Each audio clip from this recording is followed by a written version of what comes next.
welcome to Mysterious Goings On. This is J. Alexander Greenwood, your host, and you are listening to Chapter 13.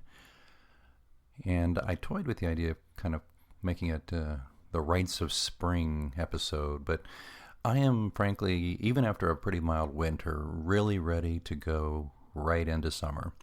And with that in mind, I have a little, well, I hope it's a treat for you. It's a short story out of my collection of short stories from the John Pilate Mysteries series. It's called Pilate 7, and this is one I recorded a while back called Boat Drinks. I don't know about you, but I like a good boat drink. I like a good tropical location. I like the laid-back life, but I like a little bit of mystery involved in it as well. Book of short stories, the conceit of the whole thing, which I've talked about previously on previous chapters of this podcast, I hate to use the word secondary, but secondary characters in the John Pilate Mysteries world having their own adventures without John Pilate, the hero of the series. I mean, his name might come up, or there might be things that are, well, there's definitely things that are tied to him, but it's not about him, and it's not featuring him. And I've had a lot of nice response from that. I just wonder if my fellow writers out there, like my friend Jason McIntyre, who's a great writer, he and I talked about that very thing in an episode or chapter a few chapters back. And by the way, if you're not subscribing and you're not binge listening yet, then I need to work on this, because there's some really good, if I say so myself, some good conversations, particularly with Jason, in previous episodes. But anyway, we had talked about kind of the conceit of this book of short stories being, let's talk about John Pilate, but through the eyes of other characters. And even when they're not directly talking about him, they are reacting to situations that were probably generated by him one way or another. This one, Boat Drinks, no secret there, features the good buddy, I hate to call him a sidekick, but the good buddy of John Pilate, Captain Taters Malley, runs a charter service and fishing service on a 1964 Constellation. Beautiful boat with the teak decks, and that unfortunately got shot up at the end of a John Pilate adventure, but it's fixed, and Taters is back in the charter business in Key West with his trustworthy boat, TenFortyEZ, which is the name of the boat, which all you tax fans will know is the easiest tax form. It's a one-sheet tax form here in the United States for the IRS, and Taters in another life was an accountant. So anyway, the TenFortyEZ is open for business, and he and his wife Jordan are running it, and he gets some interesting visitors who want to charter the boat, and that's what Boat Drinks is all about. So I did this reading a while back. I will confess I might be a little rushed in the reading. I hate to set those things and tell you those things, but I listened to it again, and it's okay, and I had a lot of fun hamming it up with the voices. So if it seems a little clipped here and there, I think I might have got a little heavy with the editing, and I got a little speedy with the read. So but anyway, I don't think it's really that rough of a listen. I really appreciate you listening to this podcast, and if there's anything you want to check in with me about, or an idea you have, or if you are a writer and you'd like to be interviewed, or you want to share some of your work on the show, be happy to talk to you about that. Easy way to find me is through Twitter. I'm at @A_Greenwood, or you can go to pilotescross.com and go to the Clues blog. Just click at the top where it says Clues. You can comment on a blog entry there, and I'll be happy to chat with you. And if you're not a writer and you're a reader and you have something to say about the show, I think the best place to say it is on iTunes, where you could write a review. It takes just a few seconds just to click a few stars. Even if you don't want to write anything, if you just want to click some stars, that would be great. But if you could just write a sentence or two about why you enjoy the show, that'd be wonderful. We will try to get back on track to make sure it's in your inbox on Fridays, and that way you can download it and maybe listen to it when you're working out or working in the yard. You can have it all ready to go by the weekend. Well, I think I've dithered long enough here. Again, if you want to reach me, I'm on Twitter at @A_Greenwood, or don't forget we have a really feisty community on Facebook. Just look for John Pilate Mysteries, or you can go to pilotescross.com. And I do hasten to add one more thing, and that is that I have recently discounted for summer all of my books, every one of them, all of my ebooks, all the John Pilate Mystery series, also my nonfiction ebook on Kickstarter, Success Secrets. That is also, all of those have been reduced in price because,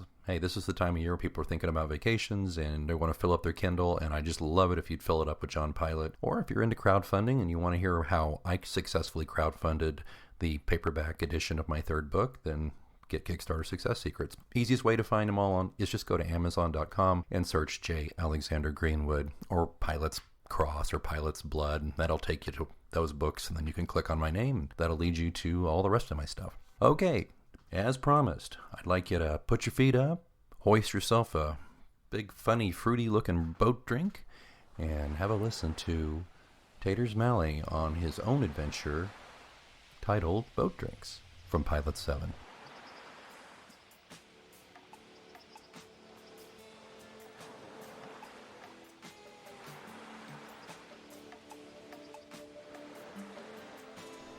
Boat Drinks. A short story from Pilot 7, a collection of short stories in the John Pilate Mysteries series by J. Alexander Greenwood. Read by the author. The man with a thin black beard from neck to cheekbone and a large diamond stud in his ear claimed his name was Hector, and that his girlfriend was Lambda. Hector and Lambda wanted to book a night cruise to do some night fishing and enjoy the moonlight. Both were in their early 30s, tan dark, with jet black hair and a fair amount of shiny gold jewelry.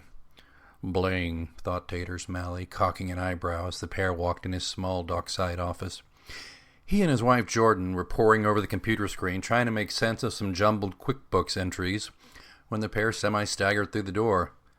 Nobody was ever 100% sober visiting Key West, but this couple seemed just this side of high, and Taters wasn't big on people getting high, when there was perfectly legal whiskey and beer available on every corner and most of the places in between. "Come on, man, we want to see the ocean at night," Hector said, tugging absently on his earring with one hand.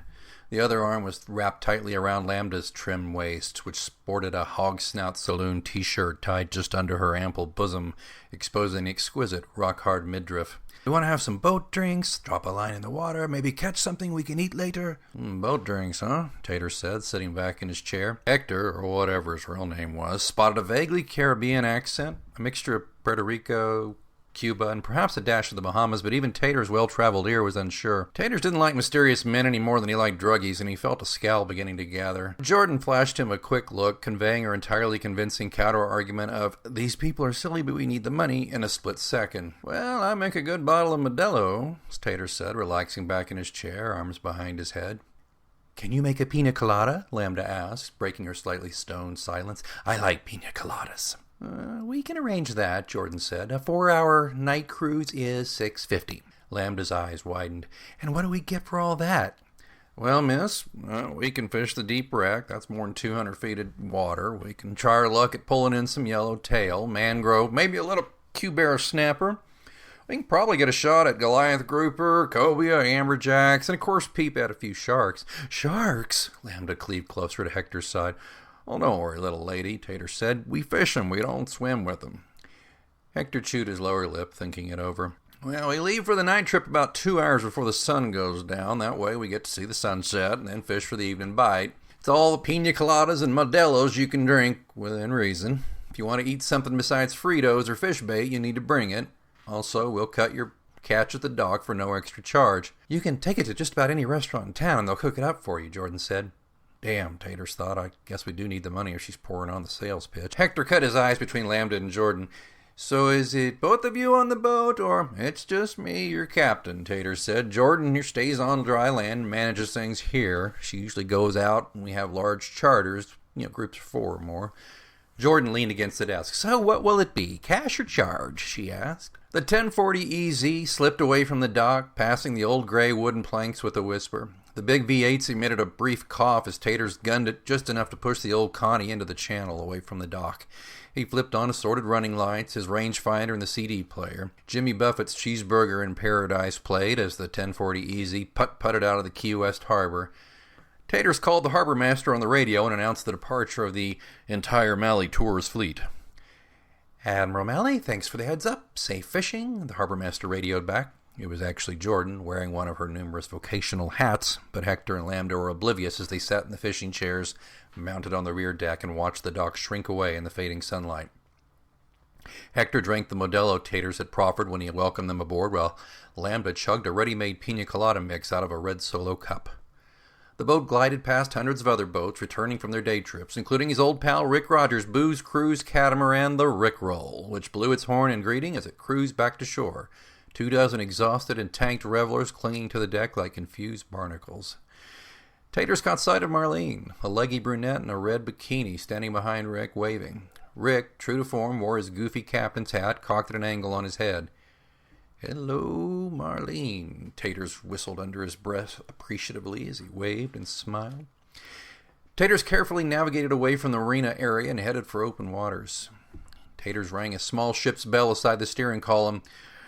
"Welcome aboard the 1040EZ, one of the finest examples of a Chris Craft constellation in existence. You will note that she's a 38-footer, although size is not everything. Built around 1960, complete with wooden hull. You are standing on the original teak decks, and that rumbling under your feet are the mighty twin Chrysler V8s. He gunned the twins quickly for effect. "She sleeps 4 comfortably, 6 uncomfortably," he added with a little chuckle that was as much a part of the speech as the rote information about the boat's origins. Lambda looked at Hector, who smiled, his eyes locked on the marina and harbor fading into the dusk astern. "How long till we get to the wreck?" "Oh, about 45 minutes, give or take," Tater said, pushing the throttle forward a hair, the engines chortling a bit.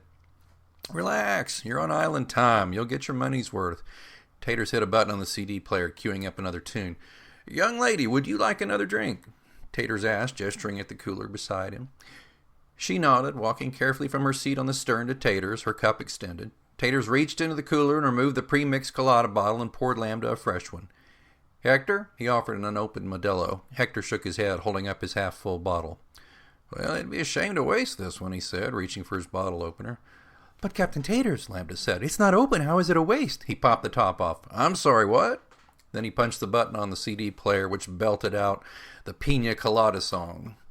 Lambda laughed. Tater swigged some Modelo. "All part of the service. Please take your seat, relax, and watch the sun go down. We'll be somewhere quiet and fishy before you know it." She turned away, facing Hector for a moment, then turned back, looking quizzically at the boat's superstructure. "What happened here?" she said, her fingers tracing the outline of several repairs. "Oh, that? Termites."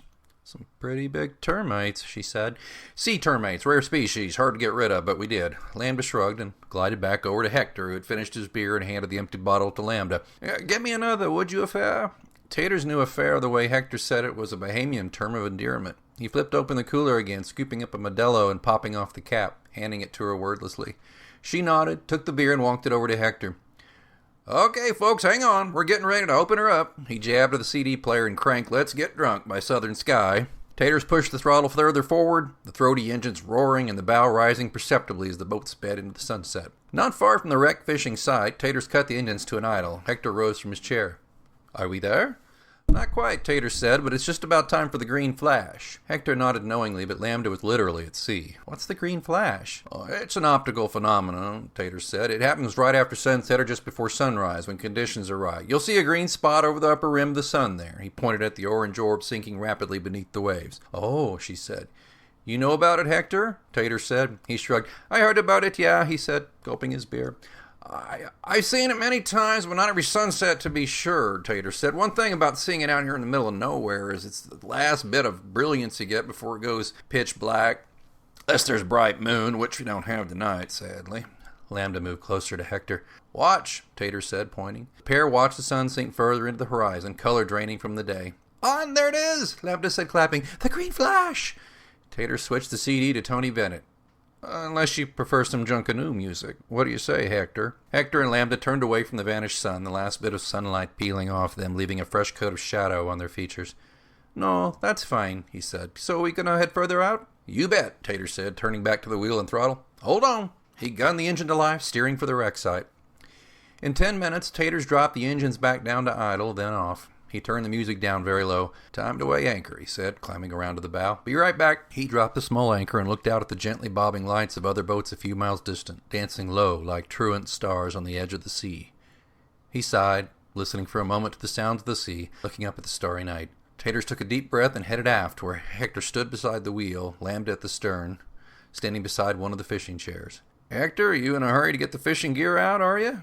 Hector's right hand patted the superstructure over the door to the cabin below. "You know, no matter what you told Lambda, I think these termite holes were so 45 caliber kind, Captain." "Oh, is that so?" Tater said. In the shadows, the unmistakable sound of a pistol cocking harshly displaced the sound of ocean lapping against the boat's hull. "It's so," Hector said. "Hands up." Oh, so it's like that, Tater said, raising his hands above his head. You and Lambada here paid 600 smackers for the privilege of robbing me at sea? No, I think you know who I am, Hector said. He was working at sounding confident, but Taters caught a whiff of fear in his voice. You think the Bahamian didn't have no other friends? You think you can just do what you did and not expect to pay?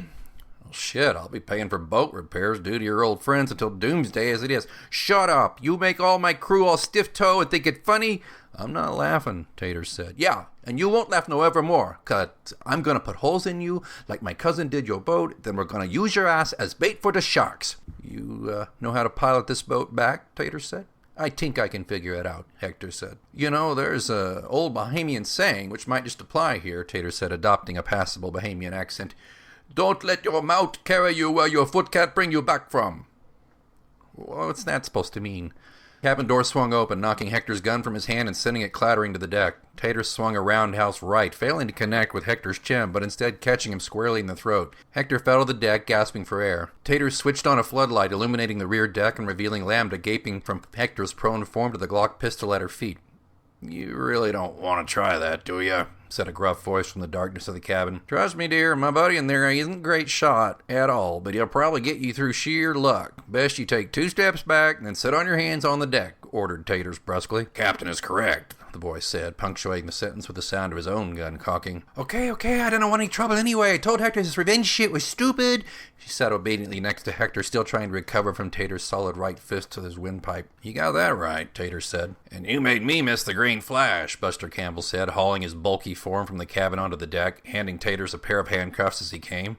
Next time you wait in the damn head below decks. What if that gal had needed to pee? Ain't gonna be a next time, Taters said. He pulled Hector's hands behind his back and roughly applied the cuffs. Besides, I had a gun hidden in the cooler, just like President Reagan always had a .38 in his briefcase. He did not, Tater shrugged. True story, saw it on the History Channel. What about her? Lock her in the head. Sounds good, Tater said. Sorry, young lady, I dropped the deuce in there before the action started. I think there's some Glade in there somewhere. Lambda frowned. Just great, Hector. I hate you. She spat at Hector's prone form as Buster hustled her to the head below deck. Fuck you, chica! Hey, zip it, Tater shouted at Hector. What about Neckbeard's ghost here? We'll leave him out here on deck where he can be of use. After securing Lambda in the head and pushing the handcuffed, heaving Hector to a corner of the deck, Buster plopped down in one of the fishing chairs, resting his feet on Hector's back. Beer? Taters asked. Buster nodded assent and accepted it, his gun back in his holster. You know, I think this is 2 you owe me now, Malley, he said, brushing beer foam off his bushy mustache.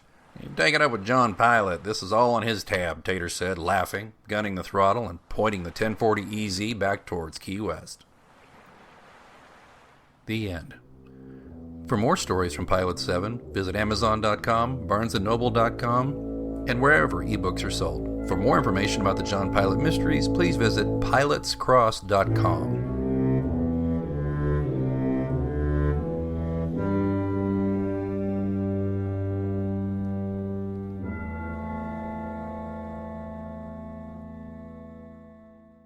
A little flexibility can go a long way. By refinancing your newer used auto loan with PenFed, you can lower your monthly payments for more flexibility in your budget.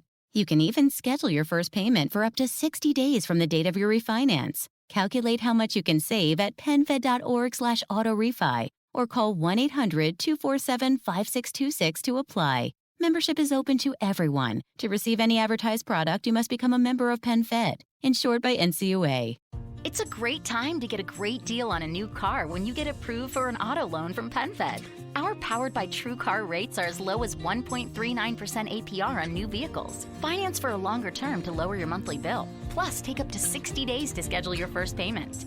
Join PenFed and together we'll keep you moving forward. Anyone can apply. Visit penfed.org/auto or call 1-800-247-5626. To receive any advertised product, you must become a member of PenFed, insured by NCUA.